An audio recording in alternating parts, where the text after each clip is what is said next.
sometimes.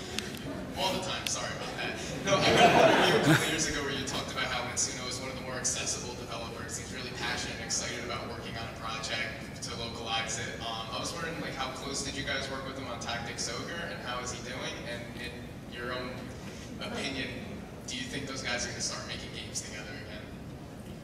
Well, to start with your question about how close we were with Tactics Ogre, we started working on in the summer of 2009. So we're talking about almost 2 years ago now, with the namings of all the different classes that are in the game, the characters, the locations.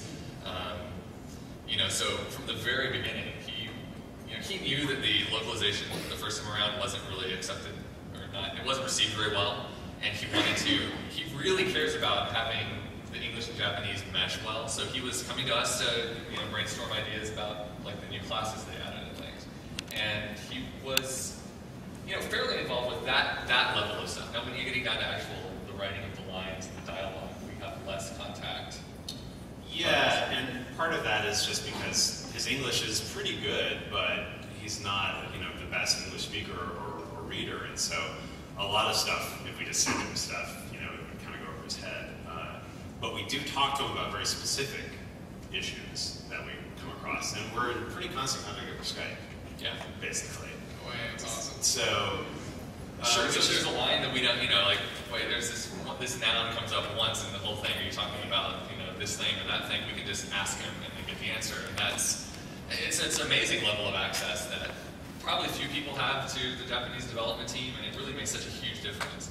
Yeah, it's something that is happening more and more, though, which is great, especially with localization teams that are in-house at the various companies.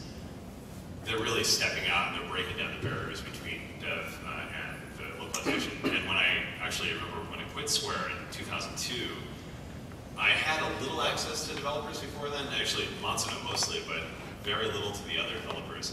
And as soon as I quit, it was much easier to talk to them because I was out of that rigid structure in the company which says, people who sit in this room cannot go over the hall and talk to people in this room. And you had to go through all the channels, but as soon as I was outsourced, I could just email them and say hi or go out drinking and that sort of thing. It's very, very important in Japan.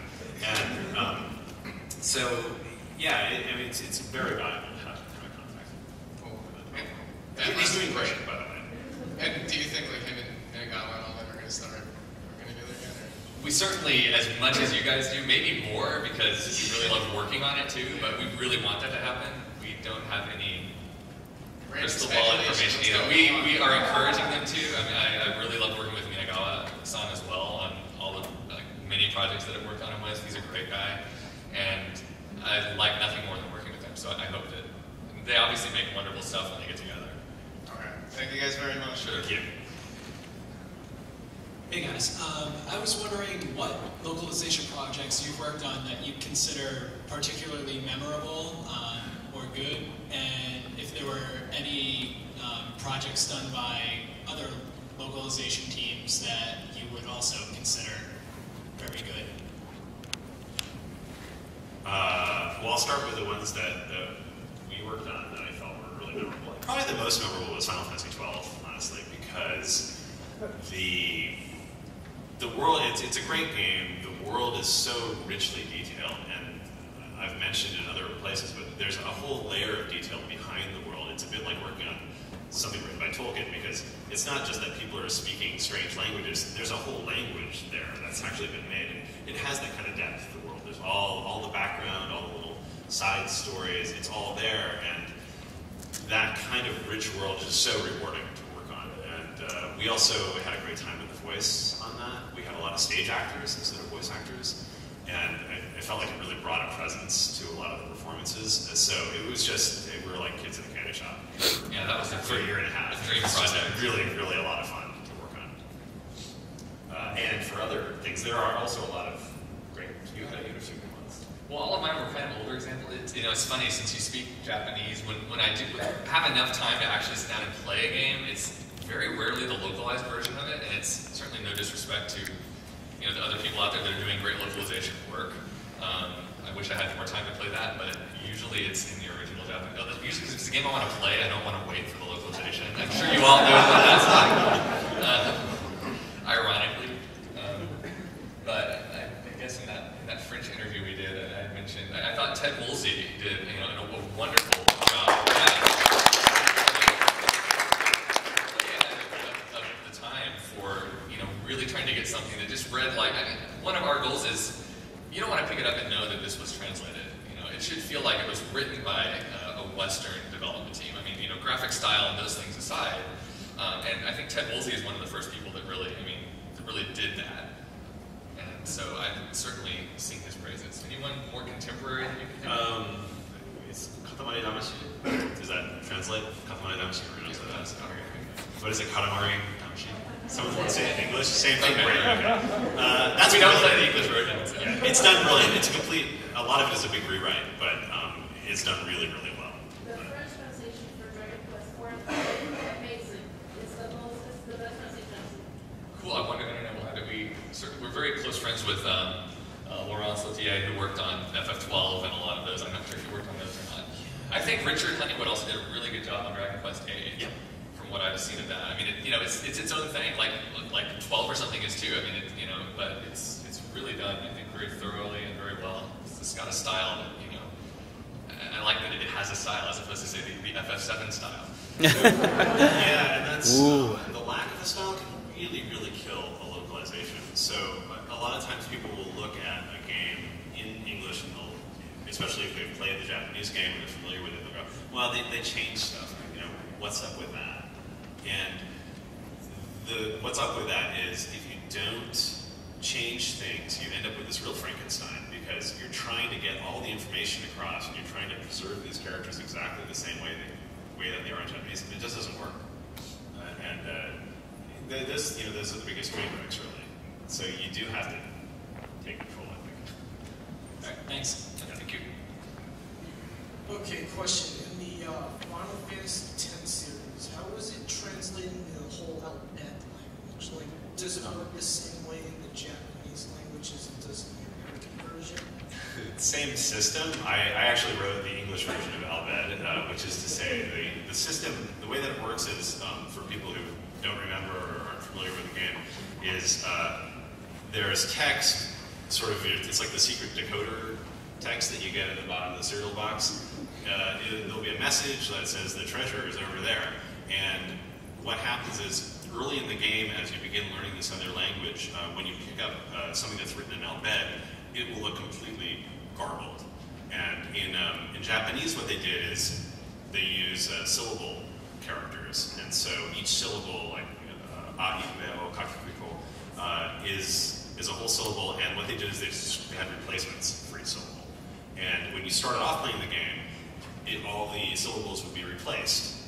So it was sort of encoded, and they'd be all in red or something. And then as you picked up pieces of the language on scrolls as you went through the game, it would gradually translate itself by undoing the replacements for the words. And it was one-to-one, right? So A would become I, or T would become H, and it was like that. Right. And so for Albed in English, what we did is, since we had to keep the same game system, did a letter-for-letter replacement. And because the problem comes when you're trying to replace vowels, there's not many vowels in English.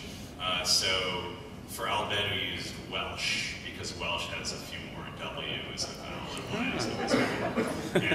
And so used Welsh pronunciation, and then because of some of the other world choices, there's sort of a desert feel. And so we said, well, okay, well, we use the Welsh letters and give it sort of an Arabic pronunciation. And for a lot of the voice, actually, I was the voice reference for it, so I would just read the line to them, and then the actors would act it. All right, So that's all of it. Thank you. I actually have two questions. The first, you mentioned Phoenix Wright earlier, and how largely the game was trying to change the localization. Like, it was originally set in Japan, and the localized version is set in sort of a pseudo Los Angeles. I'm just wondering if that's something that Capcom actually came to you wanting to do in the first place, or if it's something you decided later on. setting change was indicated by Capcom. Okay. And other than that, they were very hands-off. In fact, Phoenix, right, the first game I did through an agency. So they really didn't think that game was going to sell. It's a lawyer adventure game. Like, that's a hard sell, and they really didn't think it was going to do as well as it did. And which their first print run was something like 6,000 copies, and it sold out immediately. And so they were very hands-off. And yeah, they said, oh, it's in this thing, and the thing that they were hands-on about was all the naming. We had to submit several versions to each name, and they picked them out of that. And my second question is just, could you sign my copy of Vagrant Story? Yeah, I'm happy to. Okay, thank you. So you talked about old school and new school problems associated with localization. Yeah. So if you use Tactics Ogre in Final Fantasy 12, for example, in Tactics Ogre you had so much support from the dev team that it seemed that you could basically do what you wanted with the script in terms of length and content, etc. Whereas in Final Fantasy 12 you have to deal with voice acting and lip syncing and stuff. And I'm wondering if you feel like today, dealing with the new school problems makes localizing a game with voice acting more difficult to preserve the original meaning than doing a game in Tactics Ogre where you just are yelling at text. I don't think so. No? I think it's a different flavor of challenge, but you can keep the meaning there for sure. It definitely, the biggest change is what the actors bring to it, to my ears at least, because you can write something and then when somebody actually says it, you're like, oh wow, they brought something that nobody was expecting. Lots of times you'll see really, really good directors like Matsuno will see that happening and they'll let that happen as opposed to trying to like, no, this character had a really high pitch in the Japanese and they have to have a high pitch in English. And you start going down that road and it's a nightmare. Yeah, apparently the Kingdom Hearts games with Nomura, he's like has the, maybe I shouldn't be saying this, but I will, because I don't really care. Yeah, no tweets, please. But I think they had the English voice actors listen to the Japanese lines in the studio while they were delivering their stuff to get it that close to the Japanese, which is ridiculous. That would explain a lot. It does. This is why we want people to talk, not that those have necessarily bad localizations, actually they're definitely on the good side of things, but to talk about those issues when you find them and bring it to the attention of the dev teams where they'll never know. And in 12 we definitely didn't have to deal with that, so thanks. Yeah. Thank you. Thank you for doing what you did. Yeah, just like, we've got a 5-minute warning, but there actually isn't someone in here till 10 after this, so they said we could run long, and we're happy to keep answering questions as long as you guys have them. But obviously, if you guys need to go, then by all means do. But please go ahead. I was just curious as to how, the difference in localization between a game that's very text-heavy, like a GBA type game, compared with more modern, where you're dealing with a cutscene and you know you're writing from voice. I was wondering how that impacts the process. Well, one way it impacts the process is voice takes a lot longer to translate well. Example, Final Fantasy 12, we spent about 9 months? I think it was 9 months on the voice script, which was about 10% of the game, maybe less. 7% of the game. 7. So if you look at it in text, just sheer text volume, 7% of the game is voiced, and we spent 9 months on that, and then we spent 5 or 6 months on the remaining 93%. So voice takes a lot more time, and you have uncontrollable factors like the quality of the voice acting, the casting. There's a lot of other factors in it. I think it makes it more interesting, but it is a different process. Yeah, absolutely. Thank you. Thanks.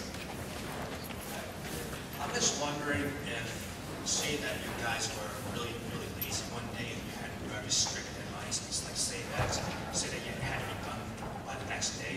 Have you ever actually used Google Translator?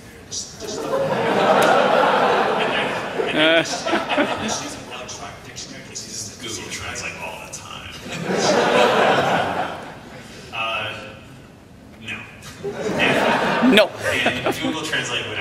be a waste of time, because the time is not in understanding the Japanese. The time is in writing the English. I just stand because I work at like a software company that specializes in voice testing. So I have to do all the documentation writing, and I know some of the translators do that because translation is expensive, and usually they almost no time to do it. Well, and depending on the language, I think it can work better in words. I think like English to Spanish, for example. I think it actually turns out, I mean, it's certainly not anywhere near what you would get from an actual translator, but it's probably intelligible. If you're taking Japanese into English, you get just complete insanity. You try to write something through. Yeah, Japanese is specifically, too, because the lack of subjects in a lot of places, lack of gender. It's a nightmare. So we try to avoid it. Hello. I was wondering what your opinion is on leaving pieces of Japanese in an English game, like leaving in honorifics as they do in Persona games and so on. I think it's completely dependent on the game that you're translating. Something like FF12, I think it would be completely world-breaking. Even in the Japanese, it's so obviously got Western influences. I mean, just looking at it, you can tell that samas and sans and all, it just don't belong. Taking a game that I know, and it's a good example of someone I think is a very good translator, Brian Gray, The World Ends With You, which is set in Shibuya. Yeah, it's a very good game that deserves some applause. He left a lot like Keitai for cell phone and things like that, and I think that's completely appropriate in that situation because that's part of that world. It builds up the atmosphere that they're trying to convey. So it's really situational. Anything to add to that? No. All right. Thanks. You're welcome. Hi. You mentioned about that developer cooperation is usually like the best thing you can ask for, but sometimes, as you mentioned with the guy who made Kingdom Hearts, who made them all listen to the Japanese voice tracks, some of their suggestions aren't very good. Like, I ask, like, sometimes you ever get a developer who really wants to involve themselves in localization, but has either one or two just really bad ideas. I ask this because I read an article about one of my very favorite games, which doesn't have a very great translation, Shenmue, and they, Yu Suzuki had like all this money, and he started casting actors by himself. Like he cast this guy for real, and he ended up like using a voice alterator to make him sound younger because he was like way too old. And so like he cast him that stuff. One of the games I didn't play in English, but I consider myself lucky that I've never been in that situation. And if I was, I'd probably quit. It's the definition of cooperation. If they're cooperating, telling you what to do and working with you, that's not really cooperating. Cooperation is listening to, not necessarily doing everything that we suggest, but at least hearing us out, and if we have a good reason for doing or not doing something, giving a little bit. Yeah. Thanks. Hi. I'm not 100% sure how much in your area this is. It has more to do with ADR and voice acting than translation. A trend that I kind of notice in a lot of dubbing is how they go to very far lengths to sync up the voice, to sync up the lip movements, sort of sometimes at the expense of a natural line reading or like good translation. Have you seen the South Park episode where the Pokemon toys try to take over the world? There's a great scene in there where everyone is speaking in anime dub speak, and they're all like speaking like shotguns. Like,